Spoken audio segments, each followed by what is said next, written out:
Boa tarde aos amigos do Partido Novo, eu sou Miguel Calmon, eu sou advogado, tenho 61 anos, sou advogado há 39 anos, logo abri um pequeno escritório de advocacia, uma kitnet. 6 meses depois eu passei num concurso público de procurador federal, fui me desenvolvendo nas duas carreiras. Aos 30 anos eu já estava chefiando a procuradoria no estado de São Paulo inteiro e o escritório crescendo. Até que então, aos 35 anos, eu não conseguia mais conciliar as duas coisas, pedi exoneração da procuradoria e passei então a me dedicar só ao escritório, e o escritório cresceu mais ainda. Há 18 anos eu me mudei aqui para o Guarujá, moro lá na Praia de Pernambuco, sou vizinho de uma comunidade, Maré Mansa, e é lá que eu me dediquei para fazer todas as ações sociais que eu sempre quis. Fiz construir lá 2 creches, construir a Casa da Visão, e isso é que me habilitou para então entrar na política, e agora sou candidato a prefeito aqui pelo PRN, o partido do vice-presidente da República, o general Mourão. Muito bom, então vamos para o primeiro tópico e já com subtópicos então, que é educação, ensino básico e ensino profissionalizante. Eu acho que o grande desafio aqui do município é você ganhar o estudante, você fazer com que o estudante goste de ficar na escola, não é? Então, a gente tem que fazer aulas de reforço escolar, dar atividades culturais, esportivas e de lazer, para que o estudante então tenha um prazer de permanecer na escola. Existe 4 creches aqui na Cabadas, nós temos mais crianças fora das creches do município do que dentro das creches aqui. Tem 3.500 numa lista de espera, existe 4 creches nos esqueletos aí. Nós vamos terminar essas creches. Ensino profissionalizante, isso é fundamental, né? A escola militar, o governo do município perdeu a oportunidade de trazer aqui para o município uma escola federal pronta, perdeu o prazo para aderir ao convênio. Eu estive em Brasília, conversei com o general Mourão e ele me possibilitou que o Guarujá possa, então, a partir da nossa gestão em janeiro, aderir ao prazo, aderir a esse convênio para trazer a escola militar. Cursos profissionalizantes, só para dar um exemplo aqui do absurdo que nós temos na cidade, nós temos uma escola de formação de mecânicos em aeronaves, enquanto aqui nós temos 50% da frota dos iates acima de 40 pés. Portanto, não temos aqui uma escola de formação de marinheiros, nem uma escola de formação de mecânicos de embarcações. Então, é toda a atenção voltada para o ensino profissionalizante, porque é daí que a gente vai conseguir gerar renda e gerar emprego para a nossa população.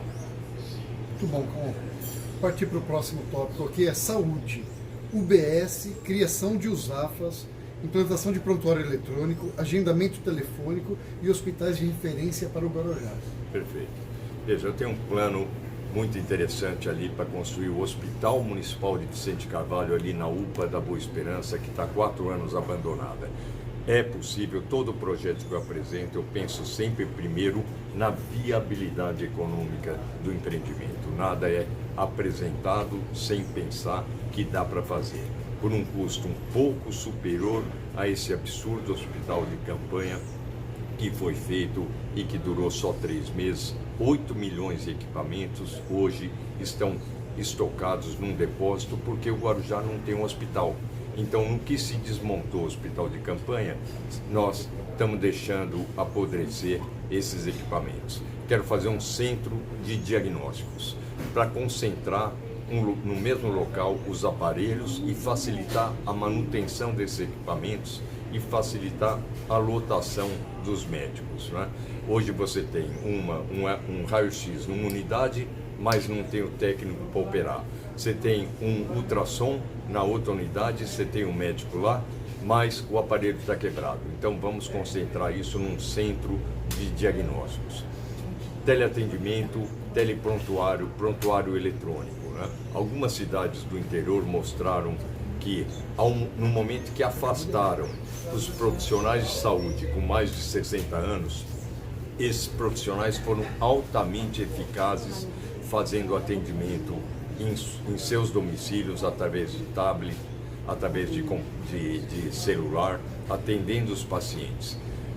Essas cidades que implantaram esse teleatendimento chegaram à conclusão que 80% dos pacientes não precisariam comparecer nas unidades de saúde.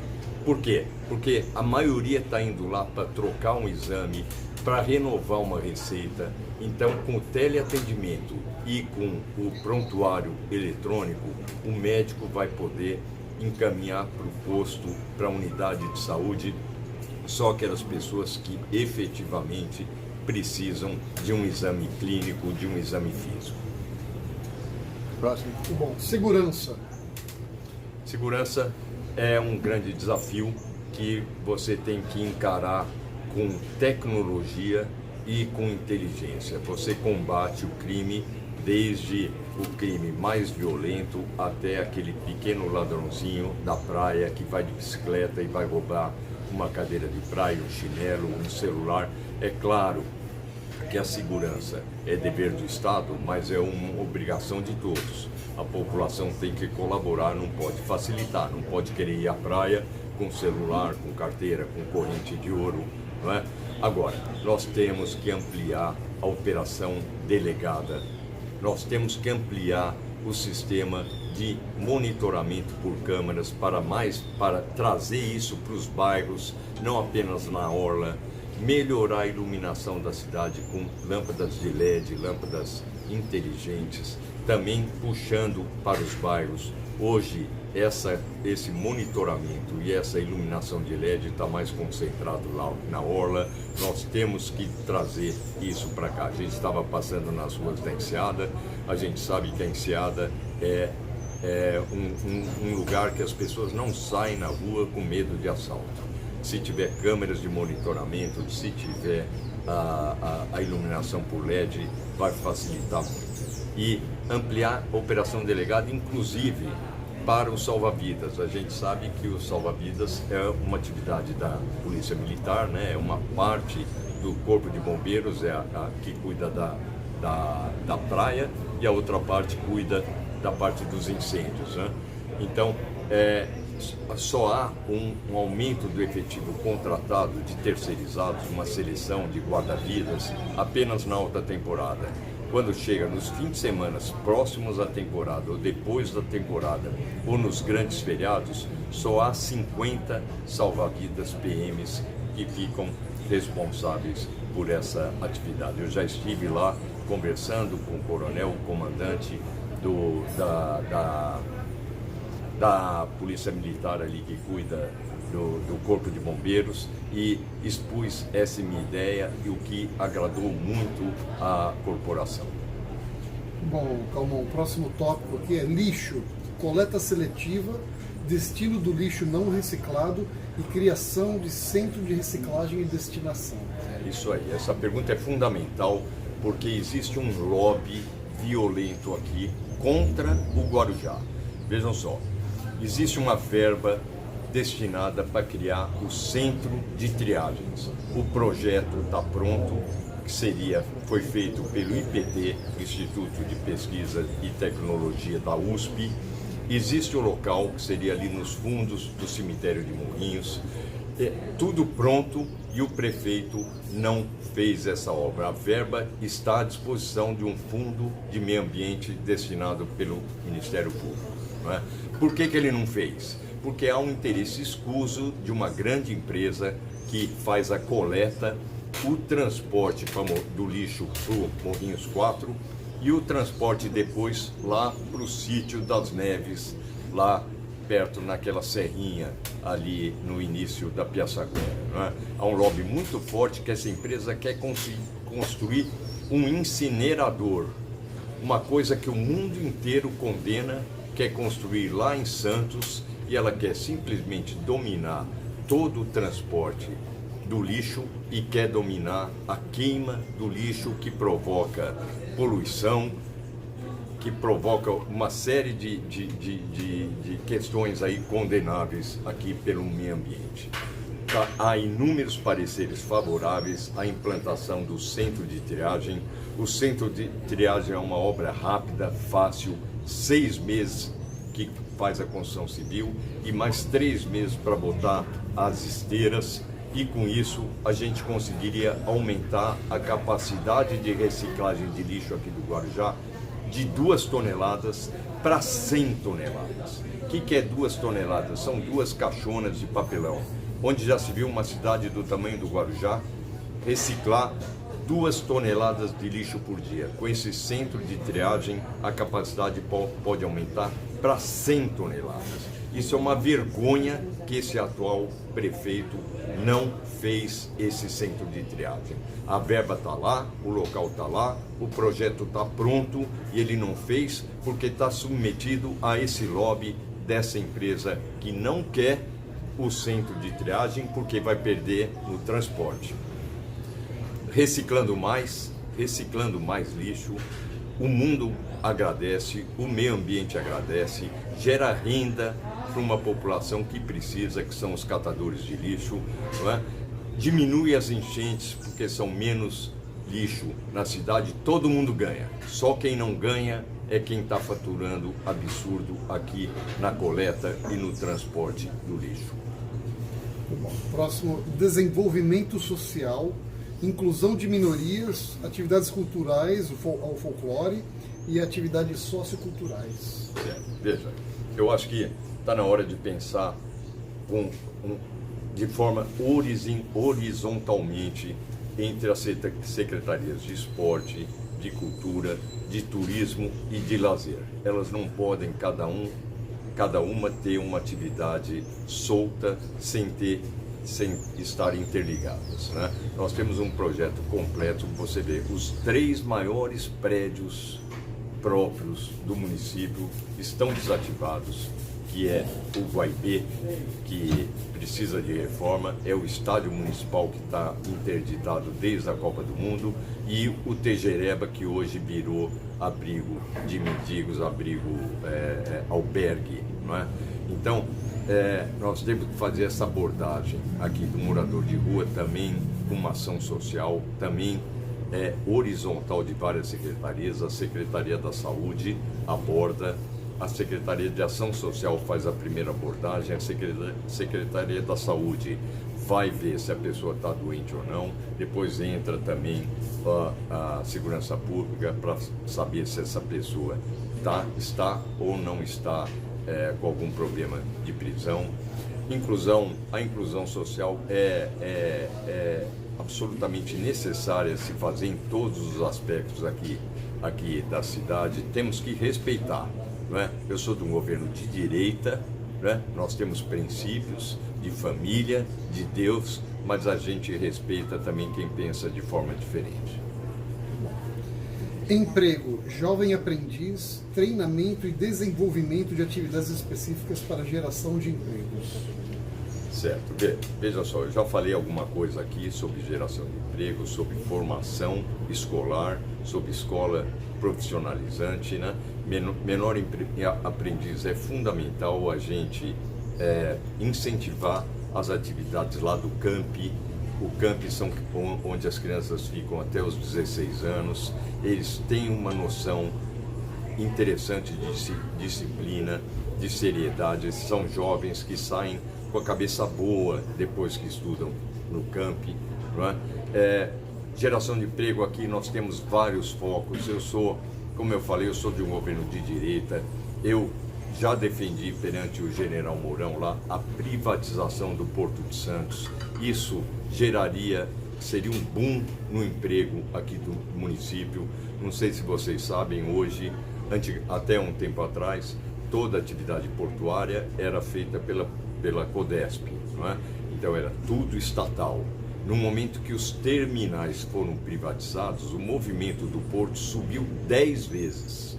Isso aumentando o movimento de entrada e de saída de mercadorias, os custos baixaram e a geração de emprego foi muito boa nesse momento. Se hoje a gente tiver também a privatização da Codesp, que hoje é só o agente portuário, né? Tem tudo para a gente conseguir um segundo boom nesse mesmo sentido. Claro que é uma gestão do governo federal, mas o Guarujá, nós já manifestamos todo o apoio à privatização do Porto de Santos. Nós temos que deixar esse povo trabalhar.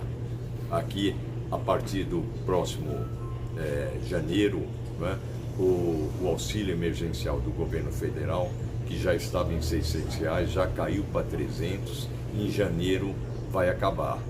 Então, nós temos que diminuir esse ímpeto dessa força-tarefa para deixar esse povo trabalhar, porque a partir de janeiro não haverá renda. 50% da população ativa do Guarujá está pendurada no auxílio emergencial do governo federal. Quando acabar esse auxílio, se a gente não deixar esse povo trabalhar, o que a gente espera desse povo? E vão roubar? É claro que a gente tem que tolerar. Não sei se o pessoal do Novo aí sabe, mas existe um número limitado de alvarás, de licenças para ambulantes, para carrinheiros, não é? Antes era liberado de uma forma política, não é? O Ministério Público entrou com a ação, a Prefeitura fez um termo de ajuste de conduta e depois saiu uma lei municipal fixando o número de licenças, né? Então hoje não se pode soltar licença assim à torto e à direito, né? Mas nós temos que considerar que a época dessa lei, o número de licenças era outra realidade. Então nós temos que atuar nas duas pontas. De um lado, propor a revisão dessa lei para aumentar o número de alvarás, porque realmente a população não tem emprego aqui no município. A atividade principal do município é o turismo. Nós temos que profissionalizar o turismo. Eu sei que a gente vai falar do turismo mais adiante, né? A próxima pauta, então vou terminar aqui e esperar a próxima pauta. Então vamos lá. Então, já que você já deu a entrada aí, né? Vamos falar de turismo. Como gerar turismo de qualidade, o atendimento ao turista, segurança do turista e o que você pensa sobre a taxa de turismo. Certo. Veja, o turismo é a principal atividade econômica do Brasil, do Guarujá, não é?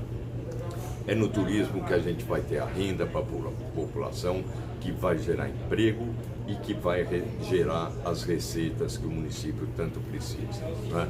Então, primeiro passo, profissionalizar o turismo. Chega de política no turismo. Chega de nomear secretário político. Nós já reunimos os trades aí, os players, a turma da hotelaria, dos restaurantes, e nós vamos escolher o secretário de turismo a 4 mãos, uma pessoa altamente técnica e que vai poder então implantar um calendário anual de turismo realmente eficaz, trazer o turista o ano todo para o Guarujá, para gerar renda, para gerar emprego.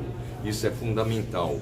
O nosso inverno aqui é tão gostoso, quem mora no Guarujá acho que até prefere o inverno ao verão, porque é um período muito gostoso de sol, de uma temperatura mais amena, mas o turista não vem para o Guarujá no inverno, porque não tem absolutamente nada para se fazer aqui no inverno. Então eu quero profissionalizar o turismo, não é? Criar esse calendário anual, focar na segurança, aquilo que eu falei, segurança é fundamental, aumentar a operação delegada da Polícia Militar, expandir o sistema de monitoramento de câmeras, expandir o sistema de iluminação por lâmpadas LED, né? Muita tecnologia, inteligência para combater o crime, para melhorar as condições de turismo.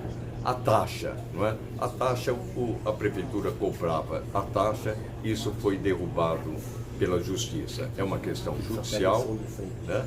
É uma questão judicial que a gente então tem que analisar quando a gente estiver lá. Vamos ver como é que está essa situação jurídica, se a prefeitura recorreu, não é? Como é que está juridicamente essa situação da taxa. O próximo tópico é habitação. Remoção de favelas, área de risco, invasões, palafitas, e o que fazer para remover as palafitas. Perfeito. Veja, a média nacional da população que mora em habitações precárias são 20%, ou seja, 20% moram em situação precária no Brasil. No Guarujá são 50%. 50% da população do Guarujá precisa de moradia. Nós estamos falando de uma população de 320 mil habitantes, ou seja, 160 mil pessoas precisam de uma habitação digna. Não é? Isso corresponde a 35 mil habitações. O atual prefeito acabou entregando 240 casas. Quer dizer, nesse ritmo, a gente precisava aí de 30, 40, 50 anos para atingir esse número. Então, dá para fazer parcerias com a iniciativa privada. A prefeitura tem terrenos, a iniciativa privada tem interesse em fazer conjuntos habitacionais. Tem programas aí que o trabalhador, que a pessoa pode pagar R$60 por mês e ir pagando o seu imóvel próprio. Nós temos que terminar lá o Parque da Montanha, são 2.000 unidades que se enrolam aí há mais de 20 anos. Né? Esses imóveis seriam justamente para remover parte dessa população que mora em área de risco, ou que mora em palafitas. Esse conjunto Parque da Montanha, ele foi feito para tirar as pessoas das palafitas lá da prainha. Né? É um absurdo a gente ter população que mora nos morros em área de risco e mora em palafitas. Ninguém mora em área de risco porque quer. Mora lá porque não tem absolutamente nenhuma outra alternativa. Nós temos o auxílio aluguel, que é só de R$200, tem o complemento do governo do estado de R$300, só que o governo do estado não está pagando, e com R$200 a pessoa que sai de uma área de risco não aluga nem uma palafita lá que custa 250, 280, até R$300 uma palafita lá nos mangues aqui do Guarujá. Não é? Então nós vamos exigir que o governo estadual cumpra a sua parte, faça, pague, complemente essa parte que lhe cabe no auxílio aluguel, para pelo menos ter esses 500, e autoridade chegar num primeiro momento. As chuvas vêm aí. Esse prefeito teve os deslizamentos de terra lá no início de março. Depois disso parou de chover, o prefeito não fez absolutamente mais nada. Eu como advogado, estou absolutamente convencido da responsabilidade da prefeitura pelas mortes, porque foram avisados com antecedência, tinha decisão judicial determinando a remoção das famílias, teve avisos meteorológicos que iria chover forte. O prefeito acabou recusando o auxílio do Exército nas primeiras no dia seguinte, e a gente sabe que as 72 horas são fundamentais para recuperar as vidas que estão soterradas. Né? Então, eu, como advogado, não tenho dúvida, muita responsabilidade da prefeitura, que deveria indenizar, e o resultado que é isso. Pela negligência da prefeitura, toda a sociedade pode pagar por esses danos. Isso aí. Mudando um pouco de assunto, para a escolha de secretaria, dos seus secretários, diretores e assessores, né, qual o critério que você vai usar? Primeiro, vamos enxugar, não é? Esses nossos princípios de liberalismo, de menos Brasília e mais Brasil. Ele vai nesse sentido, vamos diminuir. Nós temos esse monte de secretarias, nós temos 3 secretarias e o Fundo Social de Solidariedade, que cuidam absolutamente da mesma coisa, ação social. Vamos enxugar para uma secretaria só e mantendo o Fundo Social, que arrecada gratuitamente, faz essa ação social de arrecadação e distribuição. Não é? Vamos também concentrar essas 4 atividades que eu falei, turismo e esportes, juntos, e lazer e cultura na Secretaria de Educação, porque cultura tem tudo a ver com a educação.